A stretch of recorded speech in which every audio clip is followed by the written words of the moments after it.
This is a game called Jim's Computer. You play as, well, Jim, who has just ordered a new computer. You start the game by going outside and collecting your newly arrived package and setting it up on your desk. You can try to log on to grugchamp, but unfortunately the servers are currently down. Luckily the shop is available, with a few classic Roblox toys in stock, all for purchase. Opening the news app leads to today's issue of the Bloxy Times. New chemical refinery, grand opening in Robloxia. Below the headlines, you can read an excerpt of the mayor's words on the case. This bodes well for our town. Business has forever been Robloxia's lifeblood. Our town grows and grows with no end in sight. I'm glad I'm here to see it. The rest of the text being the classic placeholder text, lorem ipsum. With nothing more to do, Jim goes out to collect his packages and open them. Too bad he doesn't live in 2023, we could have earned like a few $100s doing that.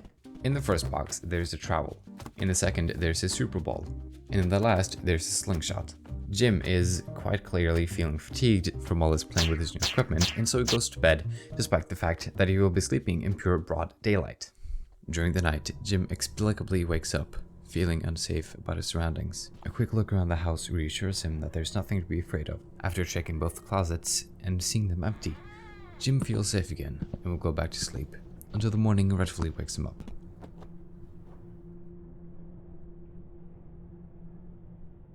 When checking the computer, Jim sees that the RoChat servers are back up and running as they should, which means he can finally sign in and get to start talking with all his friends. Okay then. The shop has also changed, with a new selection of items ready to be ordered.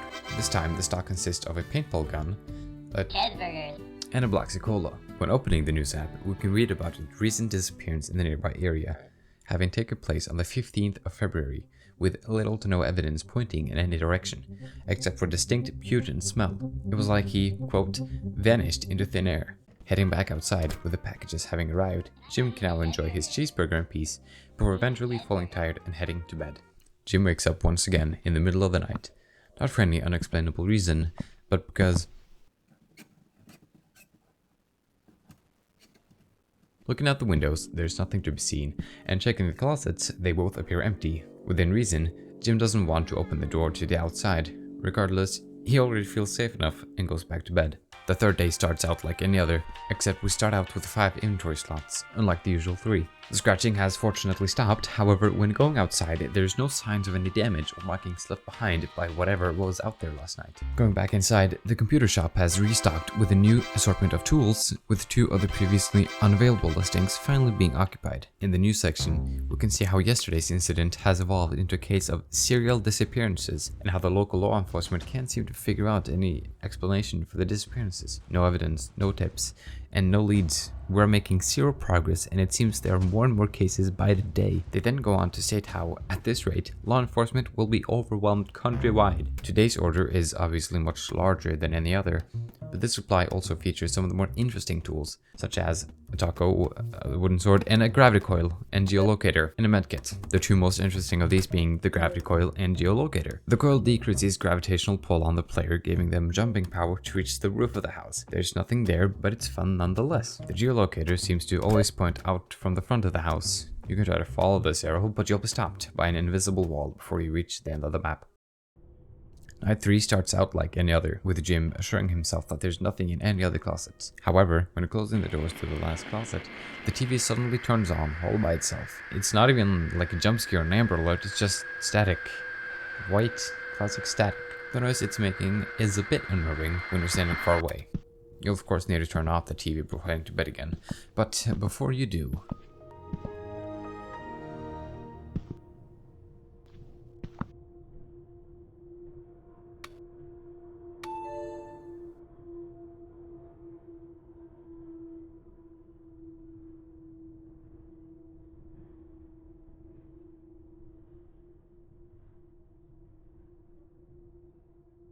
Due to all the recent events, Jim wants to stock up on resources before it's too late. In the shop, there's now water, beans, and a medkit for sale. Such a stock would only be enough for the bare necessities to survive if they are the only source of nutrition. Reading the news, we finally get the mayor releasing an official statement on the missing people. Quote, "The people ought to know. We will divulge the information we have regarding the repeat cases. The mayor was also questioned about any connection the disappearances may have to the recent chemical spill at their new refinery, although the mayor outright denies it. When opened, both the beans and the water gets placed down in the house automatically. Right after, Jim hears a faint noise coming from outside. Walking towards the sound, we will see a rapidly approaching military helicopter, which ends up flying by Jim's house during its flight. Also, have you noticed the skybox has changed throughout the game? No, really, you can rewind back to any point in the video and see it for yourself. It's nothing more than a slight difference up to now, but it will get more prominent tomorrow. Jim goes back inside like always and heads to bed.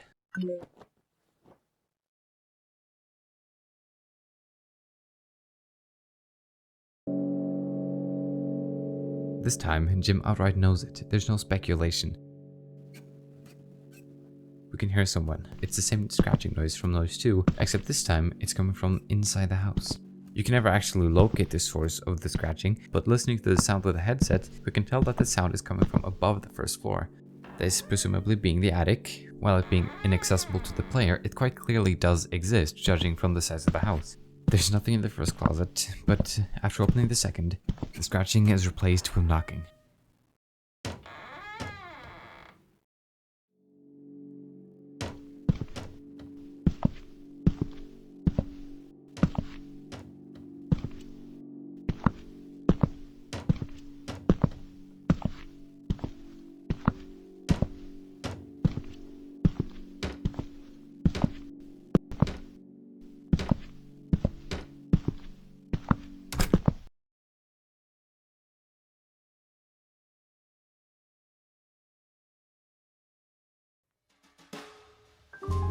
The sky is red, like a torched up sunset. It's unclear whether this is an effect caused by the same phenomenon that's behind all the disappearances, or if it's nothing more than a beautiful sky.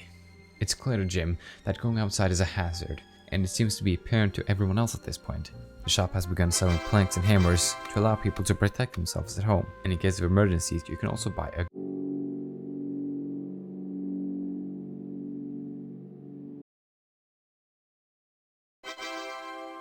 The mayor, wanting to protect his land, has put the martial law in order.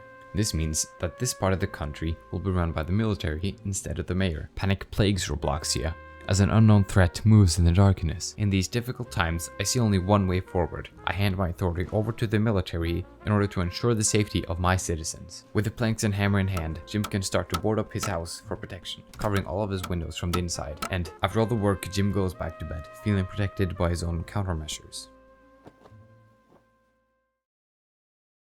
Unsurprisingly, we wake up once more, this time to the computer turning on by itself.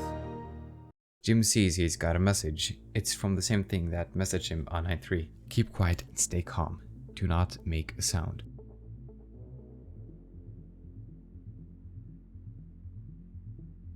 As always, we check the closets to see if there's anything in them, and just like any other day, they're empty. Just when Jim thinks it's safe to go back to bed, the TV blares out the emergency alert alarm. We can see it's a message from the military, issuing a shelter-in-place warning for the entirety of Robloxia County. Suddenly, something starts violently knocking on the door, harder than ever before. The knocking surrounds him, becoming more and more prominent, with the alarm more and more intense, being seemingly unable to be turned off. Jim, frightened by all the unexplainable sounds, pulls out his last tool before it's finally revealed to us. Jim starts shaking uncontrollably. He starts hyperventilating. He knows whatever is out there will eventually get in. There's nothing he can do. All hope is lost. And so, in a last desperate attempt to escape,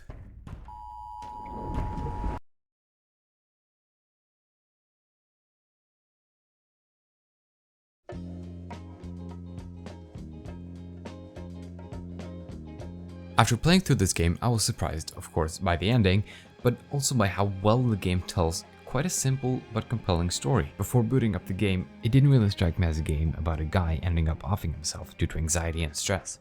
It simply looked like something that could remind you of a simulator or even a tycoon. The game is also clearly inspired by the retro style of early Roblox games, with old textures in basic colors. This of course isn't a bad thing. I mean, every style can look good, or at least somewhat appealing, if done right. Looking at the computer, it replicates an old style OS similar to that of Microsoft Windows Vista. It also features the inevitable late 1990s chat room, similar to AIM or MSN. The game makes quite a unique environment from mixing elements from both thriller and horror narratives, and ultimately ends up with a good amount of both nearing the end. I think this goes without saying at this point, but you can find this game on Roblox and play it for absolutely free. The game is definitely not a usual horror game, it's more a psychological horror game type, but it's kind of refreshing and good because it's different, you know? It's not even that long. I took around 20 minutes to play through it through the end, and I took my time getting to see every part of it. So if you got 15 minutes to spare, I mean, try it out. Experience it for yourself without me narrating the entire thing. So yeah, that was Jim's computer. I really enjoyed this game. Hopefully you enjoyed this video. I'm going to be linking this game in the description down below so you can try it for yourself. And if you have a request for another game you'd like for me to try out, leave a comment down below for me to see. I read every comment you send, so I'm bound to see it. And with that, thanks for watching, and I hope you have a good rest of your day. Goodbye.